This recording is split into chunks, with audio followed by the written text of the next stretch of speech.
আসসালামু আলাইকুম, আশা করি সবাই ভালো আছেন। ভিউয়ার্স, আজ নকশি কাঁথার বেসিক একটি সেলাই নিয়ে এসেছি, চলুন দেখে আসি।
ভিউয়ার্স, সেলাইটি আমি খুবই সহজভাবে দেখানোর চেষ্টা করেছি, যাতে করে আপনাদের বুঝতে সুবিধা হয়।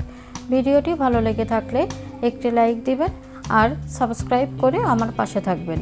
ভালো থাকবেন, সুস্থ থাকবেন। আল্লাহ হাফেজ।